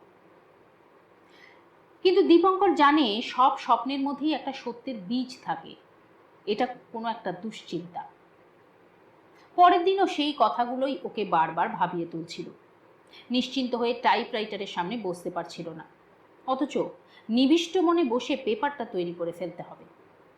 ও বেশ বুঝতে পারছিল না জেনে ও একটা ভীমরুলের চাকে ঢিল ছুঁড়ে দিয়েছে। তুমি তো কারোর স্বার্থে ঘা দাওনি, তাহলে তোমার এত চিন্তা কিসে? সীমা ওকে সান্ত্বনা দেওয়ার জন্য বলেছিল। শুনে হো হো করে হেসে উঠল দীপঙ্কর। চিন্তা? না, চিন্তা নয়, বিরক্তি। এ রাস্তায় যেদিন এসেছি সেদিনই মেরুদণ্ডটা খাঁটি স্টিল দিয়ে বাঁধিয়ে নিয়েছিলাম। কিন্তু অনবরত পিঁপড়ে কামড়ালে মানুষ তো মরে না জানি, তবে তাকে কাজও করতে দেওয়া হয় না। পায়ের বুড়ো আঙুল টিপে টিপে তুমি কত পিঁপড়ে মারবে? একটু থেমে বলেছিল, স্বপ্নে যে মুখোশ পরা লোকটাকে দেখলাম সে হাসপাতাল ভাঙিয়ে বড় ডাক্তার হয়েছিল, এখন আমলা। তাকে হয়তো আমি যথেষ্ট খাতির করতে পারিনি, অনেক কিছু ডিটেলস জানতে চাইছিল, বলিনি। বললেও বুঝতো না, সেজন্যও রাগ হতে পারে। কিন্তু দুজন বিখ্যাত গাইনি নাকি? সীমা বলল, 7 জন। দীপঙ্কর হেসে ফেলল, না না, 7 জন তো স্বপ্নে। আসলে ডিরেক্টর বলছিলেন 2 জন গাইনি নাকি অবিশ্বাস করছে। সীমা প্রশ্ন করল, তারা কারা? এই সময় অমূল্য এসে হাজির হলো। দীপঙ্কর হেসে বলল, হিয়ার ইজ দ্য কালপ্রিট। তোমার জন্যই আমার এখন এইসব কাজ পণ্ড হতে চলেছে। পেপার রেডি করার পর্যন্ত সময় পাচ্ছি না। গাইনিরা কেউ কেউ নাকি অবিশ্বাস করছে। অমূল্য হেসে বললে, আমি জানি, সব জানি। ডাক্তার চ্যাটার্জি আর ডাক্তার মৌলিক, ওরা দুজনেই বিখ্যাত বলে ওদেরই দেখতে পাচ্ছেন, তবে তার পেছনেও অনেকে জোট বাঁধছে। কেন? আমি তো একটা রোগ পৃথিবী থেকে নির্মূল করার রাস্তা পেয়েছি, একটা ভ্যাকসিন আবিষ্কার করেছি। অমূল্য হাসতে হাসতে বললে, আপনি কিন্তু বলেছেন ভ্যাকসিনে যে গোনাডোট্রপিন হরমোন ব্যবহার করা হবে তার ফলে এক ধরনের বন্ধ্যা মেয়েদের বন্ধ্যাত্ব দূর হওয়ার সম্ভাবনা। তাহলে গাইনিদের সঙ্গে সম্পর্ক নেই বলছেন কেন? দীপঙ্কর বললে, হ্যাঁ হ্যাঁ, আমি এক্সপেরিমেন্ট করে দেখেছি। অবশ্য ওদিকটা নিয়ে আর স্টাডি করিনি, তবে বঙ্কিমবাবুকে বলেছিলাম উনি যদি করেন। কিন্তু এতে তো গাইনিদেরই লাভ। আর তাছাড়া ভেবে দেখো, কোনো ভ্যাকসিনই মানুষ চট করে তো নিতে চায়নি, কিন্তু এই দিকটাও যদি প্রমাণ হয় অন্তত মেয়েরা নিতে রাজি হবে। দীপঙ্কর বললে, তাছাড়া ওর সঙ্গে তো ভ্যাকসিনের কোনো সম্পর্ক নেই। ব্রাউন মাইসের ওপর ওটা প্রয়োগ করতে গিয়ে দেখলাম। এই নির্বোধ মানুষটাকে কি বোঝাবে অমূল্য? শুধু বলল, অন্যায়টা আমিই করেছি। কি জানেন সীমা বৌদি, যতই সিনিক হয়ে উঠি না কেন, আমার মধ্যেও কখনো কখনো আদর্শ ফাদর্শ এসব উঁকি দেয়। তা ভাবলাম সেই তো বিলেত আমেরিকা ঘুরে খবর আসবে, তখন ছাপা হবে, তা এমন একটা গর্বের খবর নিজেরাই ছেপে দিই। সীমা সান্ত্বনা দিয়ে বললে, না না ভাই, তুমি কোনো দোষ করনি। যা সত্যি তা ছাপা হবে নাই বা কেন? দীপঙ্কর হেসে উঠল, এত ওয়ারিড হওয়ার কিছু নেই অমূল্য। ওরা কাকে খুন করতে পারে? বড় জোর আমাকে। Science needs no bodyguard. বিজ্ঞানে কোনো বডিগার্ড দরকার হয় না, তাকে কেউ খুন করতে পারে না। অমূল্য হাসল, ঠিক, কিন্তু দুঃখ কি জানেন দীপঙ্কর দা, কিলার্সদের নামগুলো কেউ লিখে রাখে না। আর ইতিহাসে তারা এতই তুচ্ছ হয়ে যায় যে নামগুলো লিখে রাখার কেউ প্রয়োজনও বোধ করে না। ওরা টাকা করে, বাড়ি করে, জাঁকিয়ে ছেলে মেয়েদের বিয়ে দেয়, তারপর একসময় ভ্যানিশ হয়ে যায়। দীপঙ্কর বলল, এটার আগের কথা, সব ডাক্তারই তা নয়, আমরা যাদের কথা মনে করে রেখেছি ভেবে দেখো। অমূল্য বললে, তারা শুধু ডাক্তারই ছিলেন না, ফার্স্ট অ্যান্ড ফোরমোস্ট তারা প্রথমে মানুষ ছিলেন, তারপর ডাক্তার। দীপঙ্কর বললে, একালেও তেমন মানুষ আছেন, সার্জেন গাইনি আঙুলে গোনা যায়। অমূল্য বললে, একটু থেমে আবার বললে, আসলে এরা তো গাড়ির মিস্ত্রি, মোটর মেকানিক, প্রাণ নিয়ে ছিলিমিনি খেলে বলেই এত সম্মান এবং এত টাকা। দীপঙ্কর হেসে বললে, তুমি সত্যি সিনিক হয়ে যাচ্ছ। এখন যাও, এখন যাও, আমার এখন অনেক কাজ, হসপিটালে যেতে হবে। অমূল্য আসে কম, কিন্তু এলে সহজে তাড়ানো যায় না। বসে গল্প করে, চা খাবার খেয়ে তবেই বিদায় নেবে। আরও কিছুটা সময় নষ্ট করে অমূল্য চলে গেল। স্নান খাওয়া দাওয়া সেরে দীপঙ্কর তৈরি হচ্ছিল। সীমা বললে, ট্যাক্সিতে যেও। দীপঙ্করের গাড়ি নেই, যা মাইনে পায় তাতে গাড়ি কেনা যায় না, কেনা গেলেও মেনটেন করা যায় না। ও তাই মিনি বাসেই যাতায়াত করে। দীপঙ্কর হেসে বললে, ভয় নেই, প্রেশার বাড়েনি। ও ঠিক করে রেখেছে প্রথমেই একবার প্রফেসর কুণ্ডুর সঙ্গে ওর কলেজে গিয়ে দেখা করবে। হয়তো অভিমান বশে একটা টেলিফোনও করেননি, আসলে ওর কাছে অনেক সাহায্য পেয়েছে এই রিসার্চের ব্যাপারে। এমনকি কয়েকটা ছোট যন্ত্রপাতিও 2-4 দিনের জন্য ধার দিয়েছিলেন। কলেজের সম্পত্তি কেউ জানতে পারলে উনি বিপদে পড়তেন। তবুও দীপঙ্করের উচিত নিজে গিয়ে বলে আসা। ডিটেলস ওকে এর আগেই কিছু কিছু বলেছে। সেখান থেকে হসপিটালে নানা অ্যাসিডের 5 মিশেলি কটু গন্ধে ভরা ল্যাবরেটরি ঘরের শেষ প্রান্তে বসেছিলেন প্রফেসর কুণ্ডু। দীপঙ্করকে ঘরে ঢুকতে দেখেই চেয়ার ছেড়ে উঠে দাঁড়ালেন। 6 ফুট লম্বা চেহারা, মাথায় মসৃণ টাক, চোখের তারায় ঈষৎ পিঙ্গল আভা। উঠে দাঁড়িয়ে মাথা থেকে একটা অদৃশ্য টুপি খুলে কুঁজো হয়ে বাও করার ভঙ্গি করলেন। দীপঙ্কর লজ্জা পেয়ে গেল, কারণ প্রফেসর কুণ্ডু শুধু বয়সেই ওর চেয়ে অনেক বড় নন, রীতিমতো একজন নামকরা বিজ্ঞানী। এখানে ওখানে ছাত্রছাত্রীরা ল্যাবরেটরিতে কাজ করছিল। প্রফেসর কুণ্ডু তাদের ডাকলেন, বয়েজ। তারপরে হেসে মেয়েদের দিকে তাকিয়ে বললেন, boys includes girls, come here, এখানে এসো সব। তারা ভিড় করে এলো, আর প্রফেসর কুণ্ডু বেশ নাটকীয়ভাবে বললেন, let me introduce my friend, perhaps the greatest scientist. Dipankar লজ্জায় অস্বস্তিতে বললে, স্যার আমি তাহলে পালাবো। প্রফেসর কুণ্ডু হেসে ফেললেন, না বুঝে ছেলেমেয়েরাও। প্রফেসর কুণ্ডু ছেলে মেয়েদের দিকে তাকিয়ে বললেন, হি ইজ ডক্টর দীপঙ্কর রয়। সঙ্গে সঙ্গে অবাক হওয়ার একটা সমবেত ধ্বনি শোনা গেল। ছেলেরা অনেকে একেবারে ওর গায়ের ওপর এসে পড়ল, 2-একটা প্রশ্ন করল। দীপঙ্কর হাসতে হাসতে উত্তর দিচ্ছিল। একটি মেয়ে এগিয়ে এসে একটি ছেলেকে বললে, এই সরে দাঁড়া। তারপর দীপঙ্করকে বললে, দাঁড়ান, আপনাকে একটা প্রণাম করব। বলে মেয়েটি ওকে প্রণাম করল। দেখা দেখি আরেকটি মেয়েও। প্রথম মেয়েটি ওকে প্রণাম করে প্রফেসর কুণ্ডুকেও প্রণাম করল, আর প্রফেসর কুণ্ডু হেসে উঠে বললেন, মেয়ে খুব হিসেবই দেখছি, এখানেও প্যারিটি বজায় রাখছে। সবাই হো হো করে হেসে উঠল। শুধু দীপঙ্করের একটু অস্বস্তি লাগলো। ও কাউকে প্রণাম প্রণাম করে না, অভ্যস্তই নয়, কিন্তু এই মুহূর্তে ওর মনে হলো প্রফেসর কুণ্ডুকে ওর প্রণাম করা উচিত ছিল, কিন্তু পারল না। দীপঙ্কর ভেবেছিল চুপচাপ এসে প্রফেসর কুণ্ডুকে কৃতজ্ঞতা জানিয়ে যাবে এবং কিভাবে ওর গবেষণা সাফল্য লাভ করলো তার বর্ণনাটাও দেবে। প্রফেসর কুণ্ডু বললেন, তা শুধু হাতে কেন, মিষ্টি কই? ছাত্রছাত্রীর দল আবার হেসে উঠল। এরই মধ্যে কেউ হয়তো খবরটা বাইরে পাচার করে দিয়েছে। দেখা গেল করিডরে কেউ কেউ পায়চারি করছে। সুইং ডোর ঠেলে 2-1 উঁকি দিয়েও গেল। ছেলেমেয়েরা নিজেদের মধ্যে কী সব ফিস ফাস যুক্তি করে এসে আবদার ধরল, স্যার আমাদের কলেজে একদিন একটা লেকচার দিতে হবে। দীপঙ্কর হাসতে হাসতে বললে, দেব। আর প্রফেসর কুণ্ডু বললেন, উনি শুধু ডাক্তার নন, he has a doctorate too in his pocket, doctorate of science. Dipankar নিজেও যেন চমকে উঠল। ও যে অনেক কাল আগে প্রথম দিকেই একটা ডক্টরেট পেয়েছিল তা যেন ভুলেই গিয়েছে।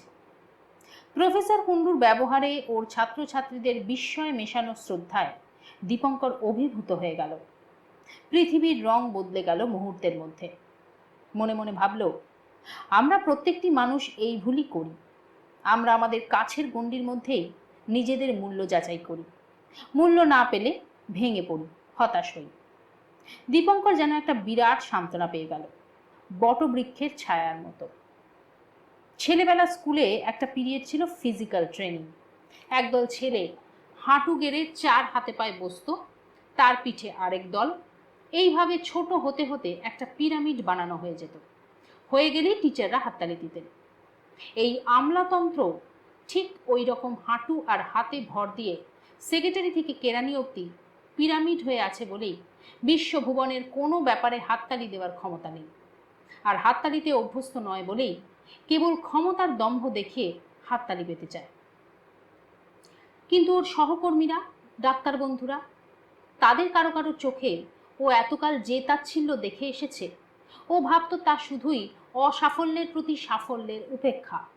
ও তো সাকসেসফুল ডাক্তার হয়ে উঠতে পারেনি, সেই জন্যে। আজ প্রফেসর কুণ্ডুর কথায় কারণটা যেন খুঁজে পেয়েছে। প্রফেসর কুণ্ডুই ওকে মনে পড়িয়ে দিয়েছেন, হি has a doctorate in his pocket. Doctor হলেও ওর পিঠে যে একটা বিজ্ঞানীর ছাপ আছে, সেটাই কেউ কেউ হয়তো পছন্দ করে না। দীপঙ্কর ভুলে থাকলে কি হবে, তারা ভুলতে পারে না। গতকাল সেক্রেটারির সঙ্গে প্রথমে এবং পরে ডিরেক্টরের সঙ্গে গিয়ে দেখা করে ও যখন ওর হাসপাতালে এসেছিল, অনেকেই হেসেছে, অভিনন্দন জানিয়েছে, দু একটা কথা জানতেও চেয়েছে। প্রফেসর কুণ্ডুর সঙ্গে দেখা করে খুশি খুশি মন নিয়ে হাসপাতালে এসে কিন্তু ওর কেমন খটকা লাগলো। হঠাৎ রাতারাতি কোথায় কি একটা পরিবর্তন ঘটে গেছে। সকলেই কেমন চুপচাপ কিংবা এড়িয়ে চলেছে। 2-4 জন কম বয়সী হাউস সার্জন শুধু কৃতার্থ হওয়ার ভঙ্গিতে কথা বলছিল। দীপঙ্কর ওর চেয়ারে বসেছিল। দীপঙ্কর লক্ষ্য করলো গলায় স্টেথোস্কোপ ঝোলানো একটি ছেলে ঘুরঘুর করছে, কেন বুঝতে পারছিল না। হঠাৎ একসময় দীপঙ্কর একা হয়ে যেতেই সে এগিয়ে এলো। তারপর বেশ বিগলিত হাসি হেসে ফিসফিস করে বলল, ডক্টর রয়, ব্যাপারটা সত্যি তো? কোন ব্যাপারটা? দীপঙ্কর চমকে উঠে জিজ্ঞেস করলো। ছেলেটি মুখ কাচুমাচু করে বলল, না মানে ওদের কাছে শুনে এত খারাপ লাগছে। তারপর একটু থেমে বললে, আমি কিন্তু বিশ্বাস করেছি। দীপঙ্কর ভেতরে ভেতরে ক্ষিপ্ত হয়ে উঠল, তবু নিজেকে যতখানি সম্ভব সংযত করল। তারপর ধীরে ধীরে বললে, রোগীর সঙ্গে ডাক্তারের সম্পর্কটা বিশ্বাসে, ডাক্তারের সঙ্গে ওষুধ কোম্পানির সম্পর্কটাও বিশ্বাসে, কিন্তু ওষুধ জিনিসটা কিন্তু সায়েন্স, ওটা বিশ্বাসের উপর নির্ভর করে না। ছেলেটি কি বুঝলো কে জানে, বললে, ঠিক বলেছেন, বলেই চলে গেল। আর দীপঙ্করের মনে হলো ওর অজ্ঞাতে কোথায় কি যেন একটা ঘটে চলেছে, কোনো চক্রান্ত, কিন্তু কেন?